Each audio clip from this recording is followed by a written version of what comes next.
Bonjour à tous, bienvenue pour la quotidienne du 3 mars. Au sommaire aujourd'hui, on parlera cybersécurité avec des cours d'improvisation théâtrale. On donnera notamment la parole au municipal Robin Chitil. Bonjour, merci beaucoup d'être avec nous. Cybersécurité et improvisation théâtrale, ça va de pair? Eh ben, il faut croire, on a réussi à faire que ça aille de pair pour sensibiliser les gens de l'administration communale. Oui, on en parlera d'ici quelques instants. Au sommaire également, un petit tour du côté du marché de Gland, puisque c'était la réouverture hier soir. Enfin, en culture, on terminera en amour et sur scène au Casino Théâtre de Rolle avec un spectacle Roméo, les lettres à découvrir du 4 au 6 mars. De ton côté, Alexandre, où est-ce que tu nous emmènes aujourd'hui ? Salut Andrea, eh bien, je suis à l'hôpital de Nyon aujourd'hui, plus précisément à la cafétéria, et je suis en compagnie du docteur Pierre Fournier de Sandrine, qui est coach sportive, puisque à l'occasion de la journée mondiale de l'obésité qui a lieu demain, eh bien, vous avez... Aujourd'hui, le 4 mars. Oui, le 4 mars, oui, donc demain, puisqu'on enregistre le jeudi, effectivement. Mais on va faire plein de choses ensemble, et notamment, eh bien, vous allez me sensibiliser, comme vous le ferez demain aux gens qui viendront, à la situation de surpoids. Et concrètement, qu'est-ce qu'on va faire ? Eh bien, on va vous mettre dans la peau d'un obèse. On va vous mettre du poids et puis on va vous faire des petits exercices. Vous allez voir, ça va être passionnant. Ok, ça promet. Voilà. Donc, je vais découvrir tout ça et puis je m'habillerai en direct après, Andrea, avec tous ces poids que tu vois derrière. On se réjouit de te voir à l'œuvre, Alexandre. À tout de suite. De retour à Beugnin avec vous, Robin Chitil. On a parlé de ces cours d'improvisation pour sensibiliser la commune aux questions de cybersécurité. C'était quoi l'enjeu ? L'enjeu, c'était, à mon arrivée à la municipalité de Beugnin, j'ai repris le dicaster de l'informatique, en plus d'autres dicasters, et j'étais assez sensibilisé à ça de par ma formation, de par mon métier. Et je me suis vite rendu compte qu'il fallait peut-être revoir un petit peu la manière dont les choses étaient faites, qui avait évolué avec le temps au fur et à mesure des années. On a rajouté des petits bouts au système qui gère l'information à la commune. Et puis est arrivé ce qui est arrivé dans d'autres communes. Ouais, notamment à Rolle, notamment à Rolle, exactement. Donc j'ai mandaté une entreprise spécialisée dans la sécurité pour nous faire un audit. Et puis de cet audit, très très vite, on s'est rendu compte qu'il y avait vraiment deux aspects à traiter. L'aspect technique, évidemment, peut-être revoir certaines pratiques et certains aspects qui étaient peut-être assez bien faits en fait, mais qui nécessitaient peut-être un petit peu d'être mieux contrôlés. Puis aussi surtout l'aspect humain. Oui, et dans l'aspect humain, il y a le fait de savoir que le monde n'est pas un monde de bisounours et puis que ça peut être dangereux. Donc c'est pour ça qu'on s'est dit, la sensibilisation, il faut absolument sensibiliser les employés communaux qui travaillent soit à l'administration, les municipaux qui ont évidemment accès à des informations et des boîtes mail pour la commune, et aussi les concierges, les gens de la voirie, etc. Qu'est-ce que ça veut dire que les gens sont trop bisounours, comme vous les appelez, mais trop naïfs à cette question-là? Ça a été le cas de Rolle? Je pense que c'est le cas dans beaucoup d'entreprises. Les gens ne se rendent pas compte, ils reçoivent des emails, on leur demande d'aller sur des sites web, d'entrer leur mot de passe, et puis il peut s'avérer que par ce qu'on appelle phishing, hameçonnage, on puisse nous piquer nos mots de passe. Et puis un mot de passe, si on utilise le même mot de passe partout, ce qui est une assez mauvaise pratique, on va dire, les gens pourront rentrer et ensuite se servir. C'est vrai que quand on dit phishing, hameçonnage, peut-être que là, on a déjà perdu plein de téléspectateurs. Je rigole, mais pour revenir dans l'aspect sérieux, c'est vrai que ces cours de sensibilisation et de cours d'improvisation, c'était une manière aussi de toucher tout le monde au sein de la commune. Exactement. En fait, avec l'entreprise qui nous a fait l'audit, qui s'appelle Abilene Advisor, je fais un petit peu de pub, je leur ai expliqué que c'était peut-être pas évident et les cours auxquels j'avais eu accès par le passé, qui étaient plutôt adressés à des geeks, on va dire, certainement ne s'adresseraient pas à des gens normaux et qu'il faudrait vraiment les sensibiliser en les mettant en condition. Et l'idée de cette entreprise, de ces consultants, de dire on va vous faire un cours, une sensibilisation, et on va collaborer avec une entreprise, une équipe d'improvisation. Ouais, ça marche comment? C'est des exercices pratiques? Non, alors en fait, ils sont venus en faisant un peu d'improvisation, des scénettes qui, disons, reprenaient un peu les thèmes de la sécurité en général, dans le monde réel, et pour ensuite démarrer la discussion avec toute l'audience sur en fait, comment est-ce qu'on transpose ça dans l'informatique. Je vous donne un petit exemple. Une des scénettes qui était amusante, c'est quelqu'un qui appelle, qui se fait passer pour la police, et puis qui commence à obtenir pas mal d'informations sur est-ce qu'il y a un système d'alarme, jusqu'à obtenir presque le mot de passe du système d'alarme de la maison. Ou une autre qui parlait d'un code qui a été mis à l'entrée d'un immeuble parce qu'il y avait des déprédations dans l'entrée, puis finalement ce code, tout le monde se le passe, le code où à leur limite on met une pierre sur la porte pour qu'elle ne se ferme pas toute seule.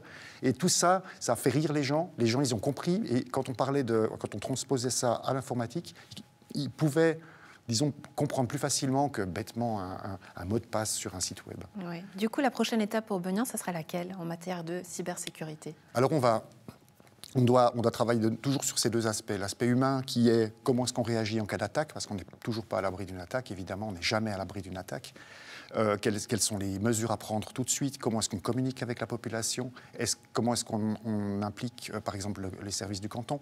Il y a aussi l'aspect d'une charte d'utilisation, les bonnes pratiques.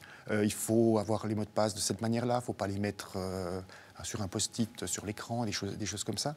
Il y a toute cette partie humaine et continuer la sensibilisation pour leur dire faites attention, cliquez pas n'importe où. Quand vous ne savez pas où cliquer, si c'est bien, vous cliquez pas et vous attendez, etc. Puis l'aspect technique où on travaille avec nos fournisseurs et on va s'assurer que nos fournisseurs sont, disons, carrés et bien protégés. Ouais. Est-ce que le but, c'est finalement de rendre tous les employés communaux aussi plus professionnels? On a parlé par exemple peut-être des employés, ceux qui sont à la voirie, c'est tirer tout le monde vers le haut, de leur faire profiter aussi peut-être aujourd'hui de nouvelles formations, de nouvelles expertises?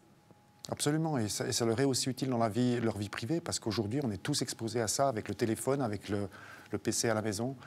Et on va sur des sites web, on gère nos comptes en banque et on peut se faire arnaquer assez facilement en fait. Oui. Robin Chitier, municipal à Benien, pardon. Merci beaucoup d'avoir été avec nous. Excellente journée à vous, à bientôt. Je vous remercie. Au revoir. Alexandre, on retourne au Gaulle avec toi. Alors, est-ce que tu as pu enfiler cette combinaison? Ah oui, tu es prêt. Alors, écoute, ça y est, j'ai des poids. Docteur Fournier, j'ai combien de poids sur moi?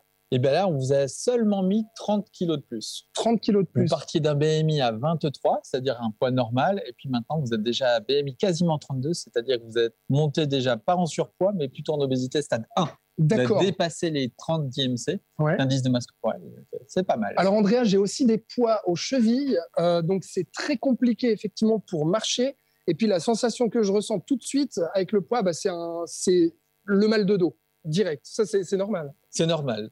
La première chose. C'est la première chose qui va souffrir, c'est vos systèmes articulaires. Donc, vous avez mal au dos, vous allez avoir bientôt mal aux genoux, aux chevilles et après aux hanches. C'est tout l'arc articulaire qui souffre. Ouais.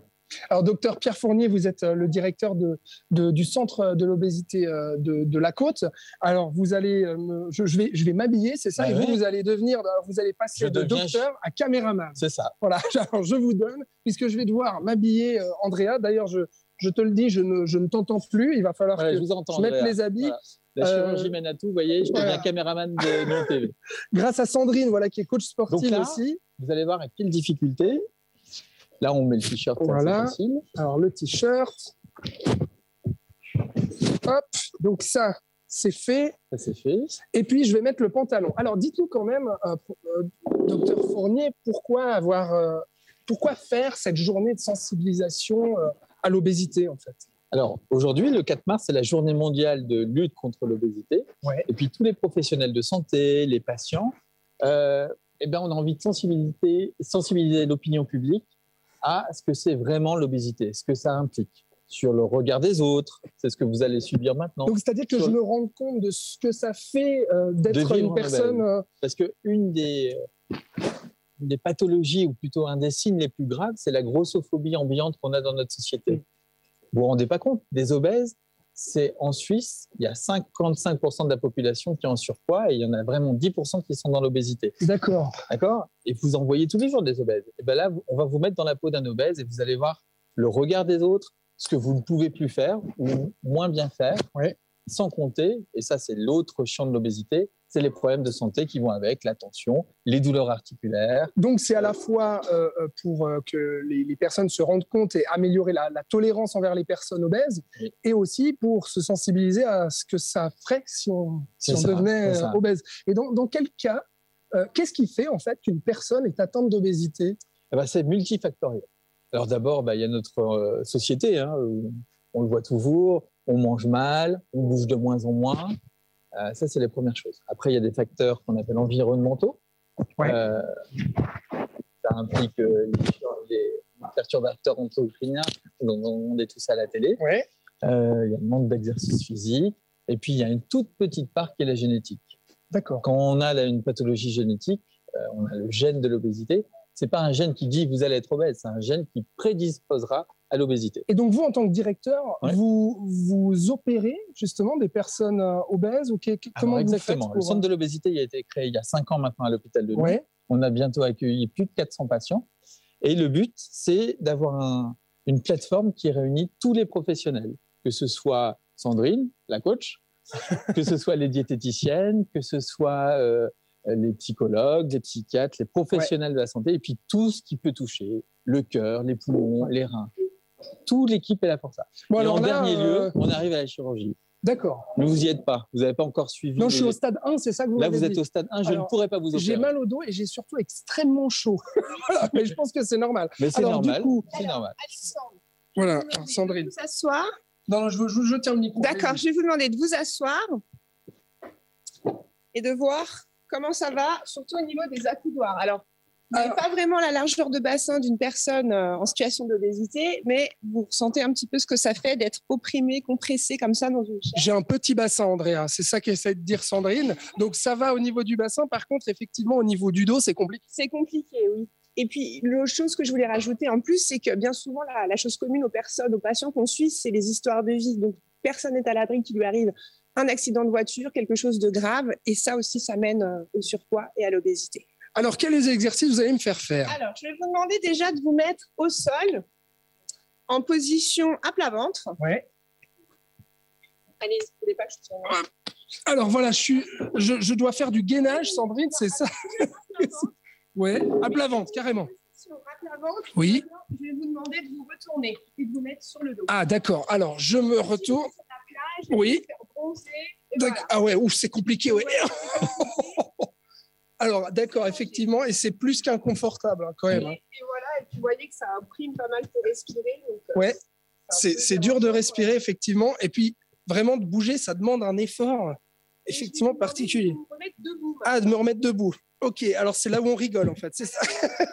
Alors, ouais, je suis assis, et puis ouf. Alors, évidemment, Ah, mais c'est la cata. bien pour les genoux, c'est pas terrible. C'est pas terrible. Ouais, là j'ai pris cher dans les genoux. Ouais. Tout va bien, superbe. Et Je vous suis allez debout. maintenant vous remettre en position à plat ventre. et pour À faire plat du ventre gainage. pour faire du gainage, me demande Sandrine. Alors c'est parti.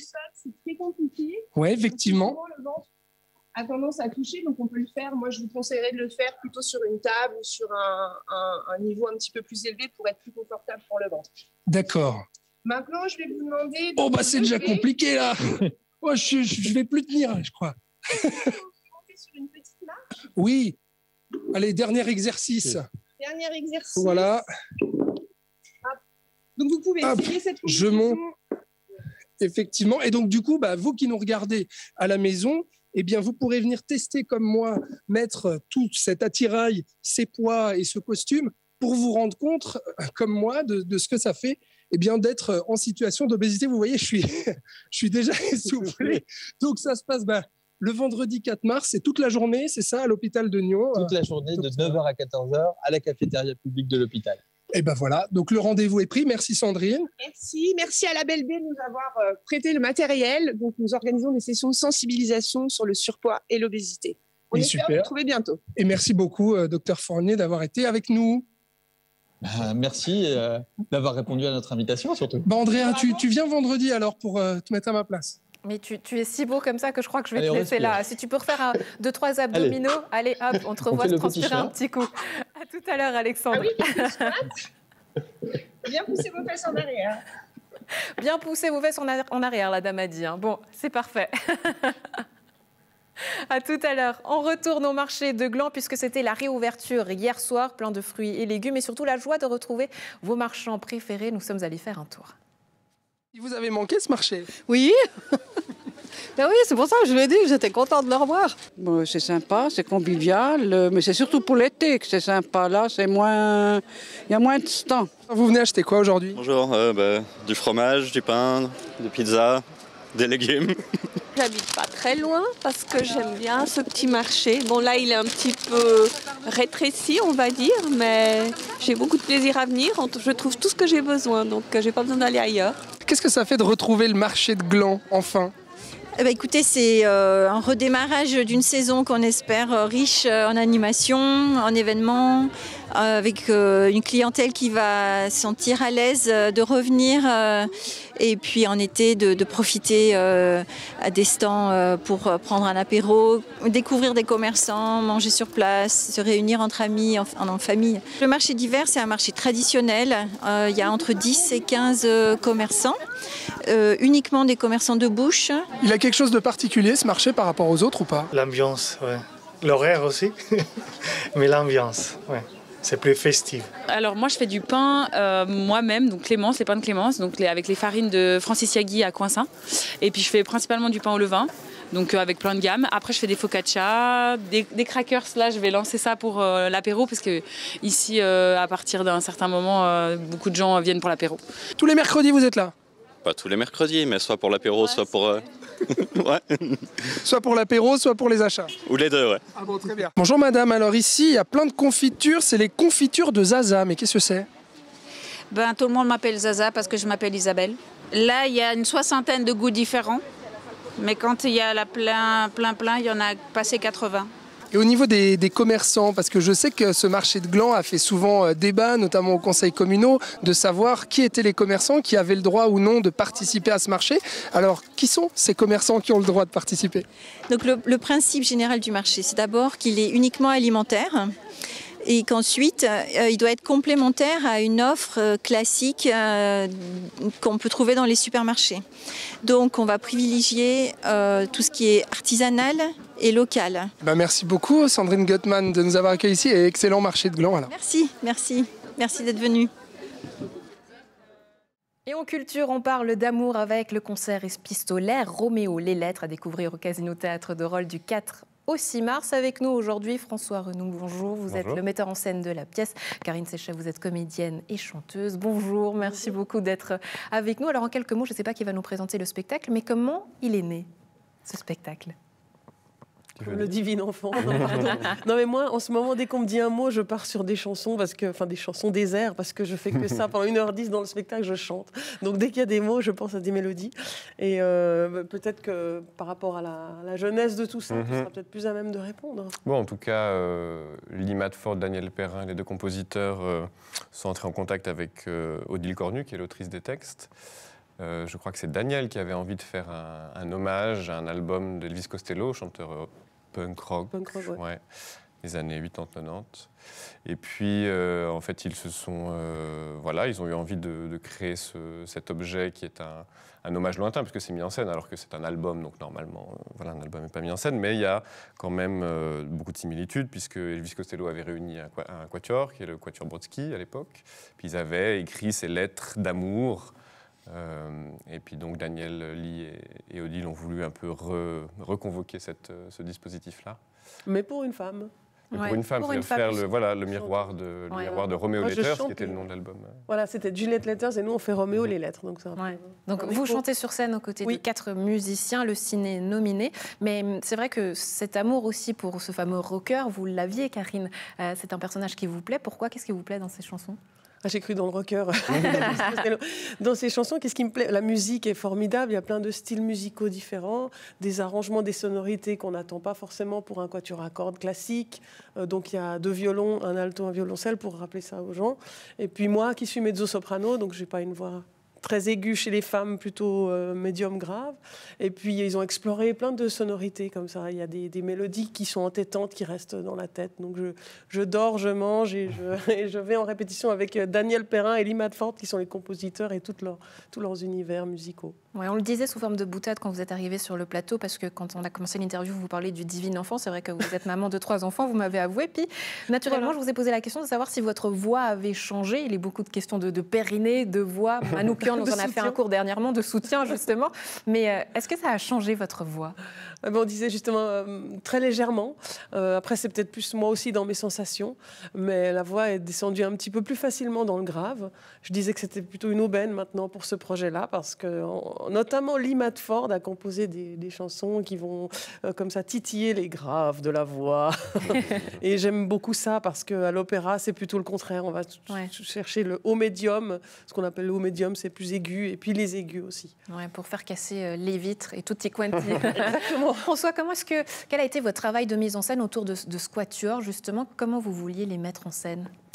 C'est un objet un peu particulier parce que je ne voulais pas et on ne pouvait pas vraiment s'affranchir de la contrainte musicale, c'est-à-dire le fait d'avoir des partitions, le fait d'être d'abord, ce sont des maîtres dans le domaine, donc on ne pouvait pas, et moi je ne voulais pas cacher ça. Qu'est-ce que ça veut dire des maîtres dans le domaine, qu'on n'ose pas trop froisser les musiciens, que ça reste très classique, quelque chose de très Non, carré? c'est vraiment un compliment. C'est des gens qui se connaissent depuis, je crois, 40 ans. Ouais, la jeunesse du quatuor, c'est une histoire magnifique. Et puis, même en les voyant travailler, on sent qu'il y a une alchimie, une écoute très évidente, sans volonté, très simple. Et du coup, c'était comment insérer ça. Ce que je me raconte un peu, c'est comme si le quatuor était tombé par hasard sur une scène d'opéra ou sur une scène de théâtre, et puis que il devait être là, il croise une sorte de fantomesse de l'opéra, et puis ils se rencontrent, il se passe des choses, mais on ne veut pas du tout faire oublier le fait qu'ils soient musiciens, c'est juste qu'ils deviennent un peu des personnages malgré eux, quelque part. Mais justement, pour en faire des personnages en tant que metteur en scène, est-ce qu'on ose leur dire justement à un musicien classique, prenez telle ou telle position, peut-être danser, bouger, naviguer autour de cette scène? Il arrive à les On ose. La question, le travail du metteur en scène, c'est les mots, de toute façon. C'est quoi dire et comment le dire. Donc, comment amener les gens, comment amener les interprètes à là où on veut les amener, mais sans les froisser, en respectant ce qu'ils sont, en favorisant, en encourageant leur qualité. Et tu parles beaucoup d'écoute, parce que finalement, c'est ça. Finalement, même quand on dit un texte, il y a de la musique qu'on n'entend pas, mais c'est ça, parler d'atmosphère et d'écoute. Ouais, un texte, de la musique, mais aussi des histoires d'amour, Roméo, les lettres. D'où ça sort, cette histoire d'amour, Karine? On s'est basé sur, évidemment, Roméo et Juliette, et donc c'est plutôt Juliette qui va se souvenir des cartes postales ou des lettres qu'elle a écrites à Roméo à un moment ou à une époque où justement les lettres étaient le seul moyen de communication. On parle aussi à un moment donné des posts ou des choses qu'on va poster sur les réseaux sociaux. Donc il y a aussi un petit écho à tout maintenant la forme de communication qu'on connaît maintenant en 2022. Et voilà, ce sont des réflexions, des états d'âme. On passe par plein d'états au moment où elle se souvient aussi qu'elle a rencontré Roméo, quand l'amour naît, la passion, ensuite le doute. Enfin, tu le diras mieux que moi. Parce que c'est vrai que d'être dans un spectacle, je manque certainement d'objectivité. Moi, je chante par cœur aussi pour dire que la chanteuse n'a pas de partition, donc c'est vraiment pas un concert que les gens vont voir. Karine, je ne vais pas vous demander de chanter, mais j'ai trouvé un texte sur Internet. Enfin, vous chantez si vous voulez. Moi, je prends. On prend le concert, on prend tout ce qui va avec. Il y avait le texte d'Odile Corneau. Vous pouvez peut-être nous l'interpréter, la première strophe. Ah oui, puis là, en plus, il se passe plein de choses au niveau scénique. On a eu un petit problème technique hier, mais ça va le faire. Parce qu'il y a des fois des chutes d'objets qui arrivent depuis le haut. J'en dis pas plus, mais ça peut donner aux gens envie de venir. Je veux tes mots plus drus qui lâchent du lest, se désentortillent. Pas besoin de coussins autour, pas besoin d'amortisseur. Je veux du brut, du gisement, etc. Magnifique. La suite au Théâtre de Rôle du 4 au 6 mars. Merci beaucoup. Enfin, un mot, s'il fallait convaincre les gens de venir voir ce spectacle, François, vous leur dites quoi? Je leur dis que c'est un objet très singulier, très poétique, très onirique. Je pense une superbe scénographie, des beaux costumes aussi. Tout à fait. Et puis une façon de toucher à quelque chose de classique, mais avec une grande simplicité, sans élitisme et sans contrainte de connaissances particulières préalables. On s'adresse à tout le monde, c'est pas élitiste du tout. Ouais, le seul conseil qu'on peut vous donner à la maison, peut-être celui que je vous donnerai moi, venez avec un casque parce qu'apparemment ça tombe. Le casque, non. Voilà, le casque, pas pour le protéger les têtes. C'est que moi qui suis malmenée. François, Karine, merci beaucoup d'avoir été avec nous à voir au Casino Théâtre de Rôle, Roméo, les lettres du 4 au 6 mars. À la maison, c'est tout pour aujourd'hui. Un plaisir d'avoir été en votre compagnie. On se retrouve à partir de lundi. Excellente fin de semaine et bon week-end à tous.